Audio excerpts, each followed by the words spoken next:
केंद्रीय शिक्षा मंत्री धर्मेंद्र प्रधान के इस्तीफे के बाद अब सियासी बयानबाजी लगातार तेज होती हुई दिखाई दे रही है। आपको बता दें कि केंद्रीय मंत्री गिरिराज सिंह ने इस मुद्दे पर विपक्ष पर निशाना साधते हुए कई गंभीर आरोप लगा दिए हैं।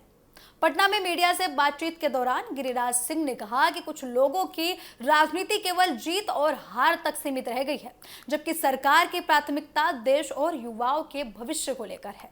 गिरिराज सिंह ने कहा कि अगर विपक्ष का नजरिया केवल राजनीतिक लाभ और नुकसान तक सीमित रहेगा तो देश के लिए काफी ज्यादा चिंता की बात है। उन्होंने आगे ये भी कहा कि उनका उद्देश्य किसी राजनीतिक मुकाबले को जीतना नहीं है, बल्कि देश और युवाओं के हितों की रक्षा करना है। उन्होंने आरोप लगाया कि कुछ ताकतें युवाओं के मुद्दों का इस्तेमाल कर देश में अस्थिरता पैदा करने की पूरी कोशिश कर रही हैं। केंद्रीय मंत्री ने इस पूरे मुद्दे पर आपको बता दें कि इस पूरे मामले में विदेशी फंडिंग की भी बात कही है। इसका भी आरोप लगाया है कि जो सीजेपी का प्रोटेस्ट हुआ था जंतर मंतर पर, उस प्रोटेस्ट में विदेशी फंडिंग की गई थी। उन्होंने दावा किया कि अमेरिका में बैठा कोई व्यक्ति इस पूरे घटनाक्रम से जुड़ा हुआ हो सकता है। उन्होंने कहा कि आने वाले समय में कई बातें सामने आएंगी कि पैसा कहां से आया, किसने भेजा था और जंतर मंतर पर चल रहे प्रदर्शनों के पीछे किन लोगों की भूमिका थी। तो लगातार गिरिराज सिंह के इन आरोपों के बाद सियासत में हलचल तेज हो गई है। उन्होंने तुरंत बोल दिया है कि जंतर मंतर पर जो प्रदर्शन चल रहा था उसके लिए विदेशी फंडिंग हो रही थी। तो गिरिराज सिंह के इस आरोप के बाद अब जांच की भी बात उठ रही है। लोग सवाल उठा रहे हैं कि जो जंतर मंतर पर आंदोलन हुआ, 37 दिन तक ये आंदोलन चला, उसकी फंडिंग आखिर हुई कहाँ? वहां पर जो खाने की चीजें लाई जा रही थी, जो बाकी चीजें वहां पर प्रोवाइड कराई जा रही थी, आखिर उन चीजों के लिए फंड कहां से आ रहा था? इसको लेकर गिरिराज सिंह से काफी बड़ा सवाल खड़ा कर दिया। उन्होंने तुरंत बोल दिया है कि अब जो भी इस मामले की चीजें हैं उनकी जांच की जाए और जो भी फंडिंग हो रही थी वो विदेशों से फंडिंग की जा रही थी।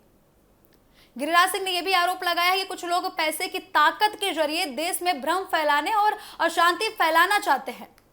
उन्होंने आगे कहा कि सरकार हर गतिविधि पर नजर रख रही है और जांच के बाद कई तथ्यों का खुलासा हो सकता है। हालांकि उनके इन आरोपों पर विपक्ष की ओर से अभी तक प्रतिक्रियाएं नहीं आई हैं और सभी की निगाहें टिकी हुई हैं कि विपक्ष इन आरोपों पर क्या प्रतिक्रिया देता है और क्या रुख अपनाता है। प्रधानमंत्री नरेंद्र मोदी की तारीफ करते हुए गिरिराज सिंह ने कहा कि सरकार ने छात्रों के हितों को लेकर सबसे ऊपर बात रखी, छात्रों के हितों को सबसे ज्यादा ऊपर रखा और जो छात्रों ने मांगे की उनकी मांगों को पूरा किया गया। उन्होंने कहा कि प्रधानमंत्री की दूरदर्शिता और फैसलों की वजह से लाखों छात्रों का भविष्य प्रभावित होने से बच गया। उन्होंने दावा किया कि 1 महीने के भीतर बड़ी संख्या में छात्रों की परीक्षाएं आयोजित हुई, परिणाम जारी किए गए और आगे की प्रवेश प्रक्रिया भी शुरू की गई। गिरिराज सिंह ने विपक्षी नेताओं पर भी निशाना साधते हुए बड़े गंभीर आरोप लगाए हैं और उनका भी घेराव किया है। उन्होंने कहा कि जब कुछ नेता राजनीतिक यात्रा में व्यस्त थे, उस समय प्रधानमंत्री छात्रों के भविष्य को लेकर काम कर रहे थे। उन्होंने सीधा यहां पर राहुल गांधी पर निशाना साधने की कोशिश की।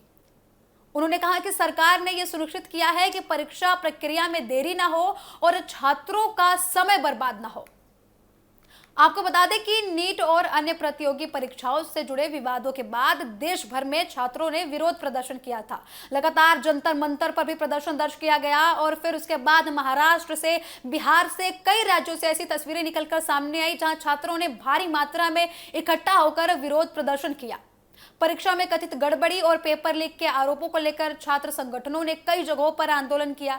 दिल्ली के जंतर मंतर समेत कई स्थानों पर प्रदर्शन दर्ज किए गए, जिसके बाद शिक्षा मंत्रालय पर भी दबाव बढ़ गया और धर्मेंद्र प्रधान को इस्तीफा देना पड़ा। उसके बाद विपक्षी दलों ने इसे छात्रों का आंदोलन की सफलता बताई, जबकि भारतीय जनता पार्टी की ओर से इसे सरकार का प्रशासनिक फैसला बताया जा रहा है और भाजपा नेताओं का कहना है कि सरकार छात्रों के हितों को ध्यान में रखते हुए लगातार सकारात्मक कदम उठाती रहेगी। अब इसी बीच गिरिराज सिंह के इस बयान के बाद राजनीतिक बहस और भी ज्यादा तेज होती हुई दिखाई दे रही है। उन्होंने जहां सरकार के फैसले का बचाव किया, वहीं विपक्ष पर युवाओं के मुद्दों को लेकर राजनीतिक हथियार के रूप में इस्तेमाल करने का आरोप भी लगा दिया। नीट विवाद और परीक्षा व्यवस्था को लेकर उठे सवालों के बीच अब सबकी नजर आगे की जांच पर टिकी हुई है और सरकार की ओर से उठाए जाने वाले कदमों पर सबकी नजरें टिकी हुई हैं। तो आने वाले दिनों में ये मुद्दा संसद और राजनीतिक मंचों पर भी चर्चा का विषय बन सकता है। लगातार आपको बता दें कि बीजेपी के द्वारा ये बोला जा रहा है कि ये केवल प्रशासनिक बदलाव है और अगर कोई गड़बड़ी हुई है तो इसकी जवाबदेही तय की गई है। वही विपक्ष की बात करें तो विपक्ष लगातार सरकार पर अब तक हमलावर है। फिलहाल इस बुलेटिन में इतना ही। टीवी 7 भारत पर खबरों का सिलसिला लगातार जारी है। जुड़ रहे हमारे साथ। नमस्कार।